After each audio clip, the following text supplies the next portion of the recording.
Howdy, hello, and welcome back. Today is the 29th episode of The Preferred Few, with the extra special guest being the King of Birmingham and the fourth winner of the Preferred Stars. Give it up for...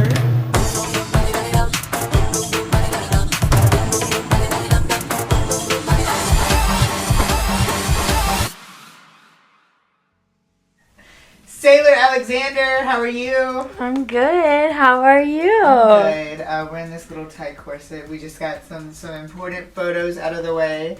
We're changed and we're ready for this little interview. You are the fourth winner of the... We keep forgetting the name or the number. You're the fourth winner of the Preferred Stars. So as mentioned in the winner's bracket, in the winner's package, when you win, you get to come on to the Preferred Few and do your little episode. So with your rightful win comes your rightful spot on the Preferred Few. And with that being said, are you ready to lasso these questions? Hell yeah! It's a little cowboy reference. We have the gay cowboys there. So you've kind of been in a bunch of places throughout the South, but throughout your life. But you're originally from the McCalla area, correct? I am. Alabama. McCalla. What? Yeah. How is it like growing up in McCalla? I mean, it's been rough, but it's been fun. Mm-hmm. I lead out my country stagger through McCalla. We love that. But I honestly graduated from Benjamin Russell, which is in Alexander City. Mm-hmm. So that's still country as well. Saying, that's more southern than McCalla, right? Yeah, that's like going towards Auburn. Yeah, okay. Yeah. You've moved so much in your time frame. I'm a traveler. A time traveler. I'm a time traveler. Or I was. I'm stuck in 1969. Yeah. That's what it's giving. You'd eventually move down to the road, more parts of North Alabama, such as Alabaster. I've been in Alabaster. Vestavia. Yep. Love Vestavia. That's a joke. But you managed to also live in Columbus, right? Yep. Because I remember when I had first started meeting you, you were actually in Columbus. Because I think we met when I was performing in Columbus was the first time we met. Yeah, and then I had you at shockingly at Quest. It was in Columbus. I had you at my show at Trim Tab because I was living in Columbus and still was traveling up here and still doing shows because everyone was like, you can't leave Birmingham. What brought you to the Columbus area though? My kid.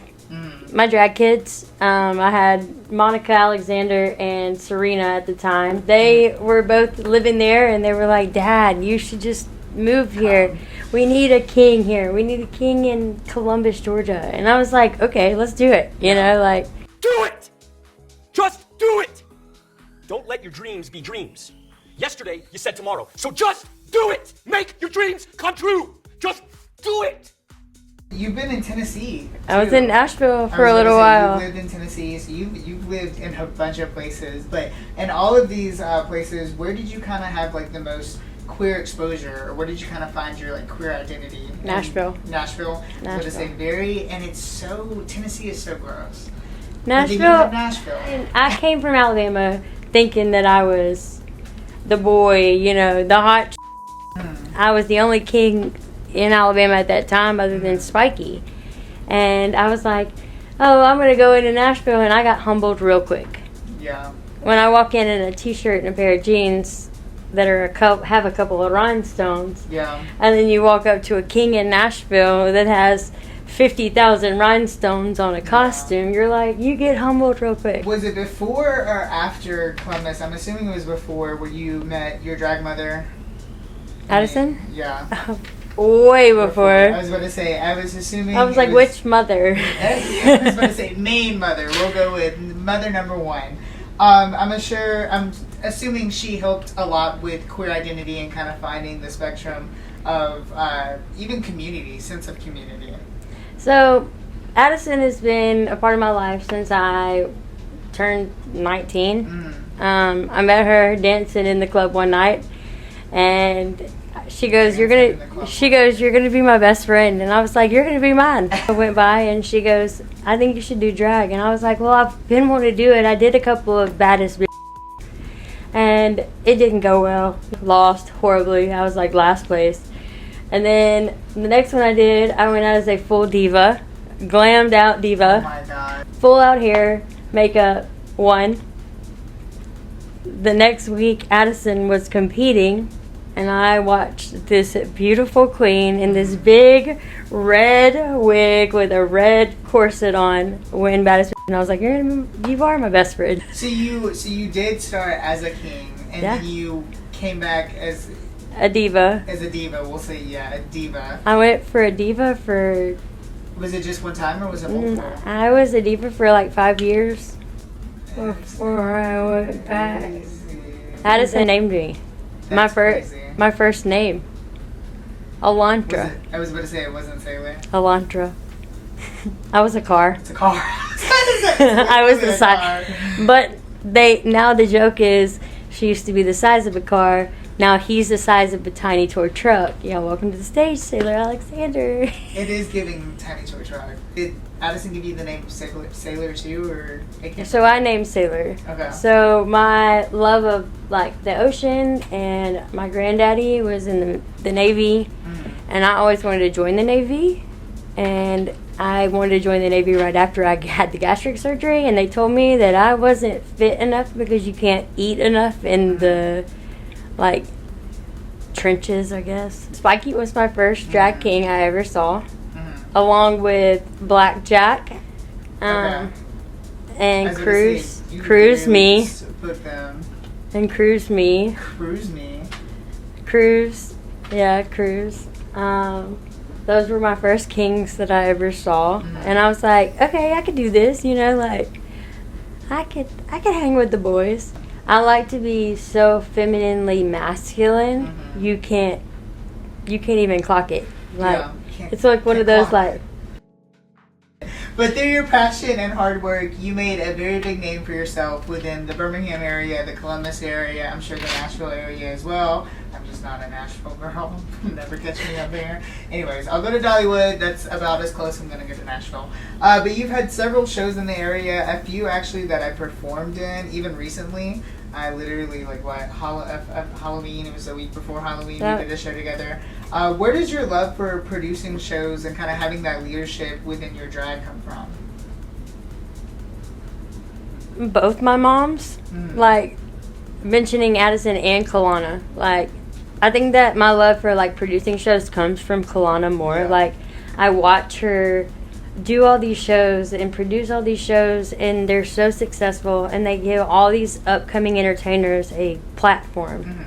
That's where I want to be just like my moms, I want to give an entertainer a platform that they don't normally have. There's no bars in Birmingham anymore, so I try to find a bar that I can at least get once a month to give entertainers a platform. Do you remember the first show you ever produced though? Yeah, it's Show You Do With Me. I was about to say it was in... Trim Tab.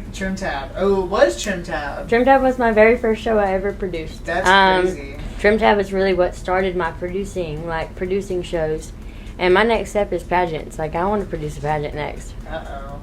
More on that to come. We're going to get into the subject of pageants here in a second, because Saylor in a pageant makes sense. Not only have you produced a few shows in your time, though, but you've also managed to produce a few drag kids, a few, which we've already gotten into in your day, with some of those being very big names in the area as well, and I mean literally even in the room as an audience member right now, aka Puddin', who was actually a main judge of the competition that you won that got you here. Of course, Puddin' was on vacation. Yep, Puddin' was not there when I was, so let's clock that one. So there was no free, there was no any of that. I would have get some fair judges. Yeah, Puddin' had to clock out and say no. Puddin' said, I ain't judging my dad. Literally, we're not doing that.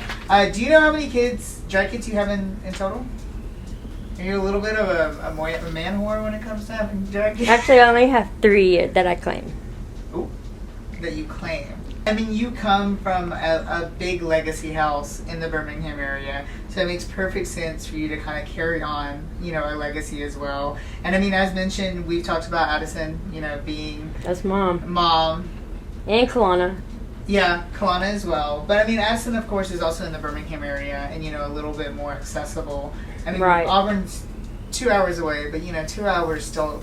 It could be 2 hours. That's hard. I mean, also Addison has competed in the Preferred Stars as well. Was top 2. You should see the text message thread through that. I won, Mom. We're not going to talk about it because she knew her words. I told her the second half. I did. We all know I can lip sync like a mother. Literally. A lot of things have happened, and a lot of things are changing. It's all changing. We're changing. We're We've changing. turned a new leaf. It's the same leaf. It's the same leaf. We just turned it over. It's the same leaf. Anyways, although, you know, we try to change the leaf to a different leaf, but it's the same leaf. Your community, your family at home as a whole lies in Birmingham, the Birmingham area, at least for now, as mentioned. But you've also made your way through some states, especially when it comes to your love for pageantry, which we've talked about that. You've won Mr. Central Alabama Pride, Mr. Druid, Mr. Arkansas, Mr. Arkansas, US of A. Did I miss any? Mr. Carroll, Mr. Cedar States, US of A, and I'm the first alternate to Mr. US of A, And I won the Brotherhood in Award. your profile. Hold on, what is going on here? You're missing a few on there. Then. And I won the Brotherhood Award. Okay, we love a Brotherhood Award. That's through US of A. US of A. Love that. I'm so not into the pageant world. Where does the love for the pageant scene come from? I mean, well, if you want to know how I met Puddin', I competed against Puddin' in little girl pageants. Don't do it, little girl, don't do it! But me and Puddin' used to compete together at little girl pageants. That's crazy. Like, I've been competing since I was 6 weeks old. Are you competitive though?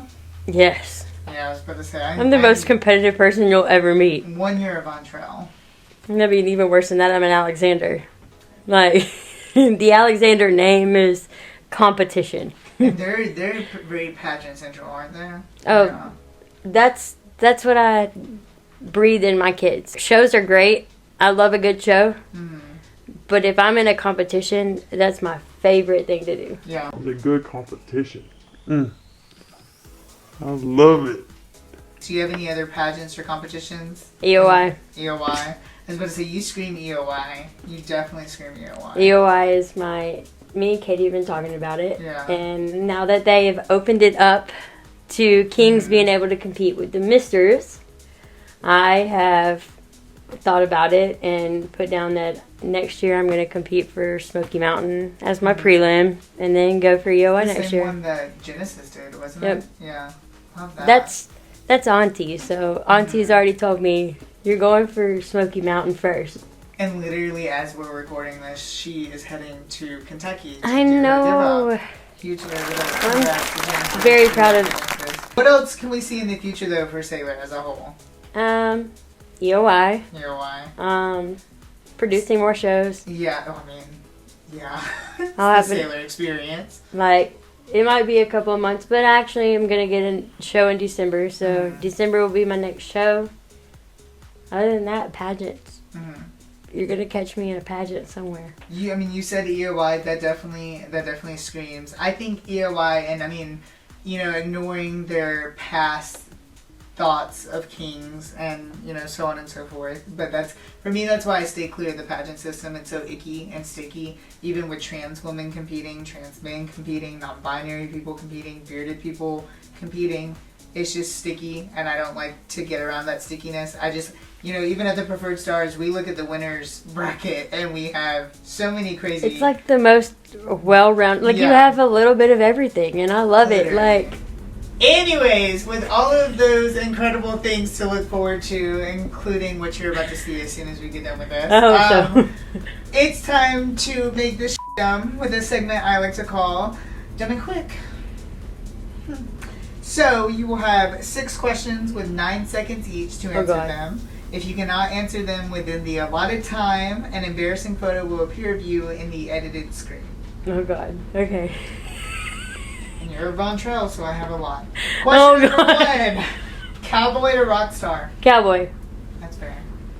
Cowboy. Question number 2. Favorite scary movie? I don't like them. Really? You're a Von Trail, though. I don't like them. Really? I hate them. You just hate the jump scare? Jesse makes me watch them. I hate them. Okay, favorite movie as a whole, then? Sweet Home Alabama. Question number 3. Go-to song to perform. Classic. MKTO. Oh my god, the Darling Charming just did that last round. That's crazy. That's my like go-to. Like, I see that for you. I don't know why I was expecting like Johnny Cash or something. or like Pour Me a Drink from Morgan and Posty. Country. Look at that. Question number 4. Gummies or chocolate? Gummy. You're not a chocolate person? I love chocolate, but gummies if I'm doing gummies. Oh, okay. Question number 5. Okay. Question number 5. I mean, the chocolate's good too. I'm craving a brownie. Question number 5. Birmingham or Nashville? Nashville.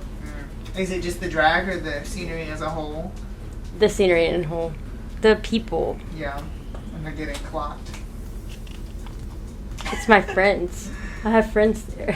Yeah. Lots of friends I there. got friends in Low places. Anyways, question number 6. Favorite local artist? And I guess if you want to do a Nashville, or you could do a Birmingham. Favorite local artist? Where you would call, or want to call home. Whether it be Nashville or Birmingham. Emberly. Okay. Emberly. Like, Emberly. Just Emberly now. Yeah, just Emberly. Just Emberly. Just Emberly. Just Emberly. Just Emberly. Just Emberly. But Emberly. From Owls on 7th, representing the koozie. And lastly, where can I follow you? All over social media, TikTok. TikTok's Alexander Project. Alexander Project. Yep, this is the Alexander Project. Facebook, Instagram, everything else is Saylor Alexander. So many Facebooks too. I have one Sailor and one SJ. Real life, drag. I was going back and forth between both of them to find all, but I was like, quickly just shooting through them. But thank you so much for finally being here. We've been planning this literally since your win, but with I've our had move so much and fun. everything, and we've had so much going on. But I was so happy to see you in the top 2, and happy to see your incredible lip sync to win you in the winners bracket, because we have been performing together for. I was very nervous about that one. I was nervous. I said, I'm not gonna win this. It's gonna be a queen. It's gonna be a queen. And then It was you and a queen though. And then they got me and a queen. I was like, it's gonna be the queen. It's gonna be the queen. No, when the lip sync speaks, the lip sync speaks, and like I said, the lip sync speaks. You can't clock an Alexander. You can't clock a Von Trell. We always know our lip syncs. Well, I mean, I do. Well, you can't clock an Alexander. We did together where Addison. You can't clock an Alexander. How about that one? Well, anyways, make sure to follow the Preferred Stars on Facebook and Instagram for brand new contestant updates with the finale coming out. Meet all of the finalists. Make sure to follow me on all of my socials at The Only Preferred for brand new looks and updates as well. This is the boring part. We just have to read the script. Don't forget to like, comment, and subscribe for a brand new video on the channel every single Sunday, and a brand new The Preferred Few episode now currently airing every other week to catch up with the grand finale, and a brand new winner episode coming out in 2 weeks, I think, if that's correct scheduling. Until next time, stay queer, stay preferred, and always stay a cowboy, baby!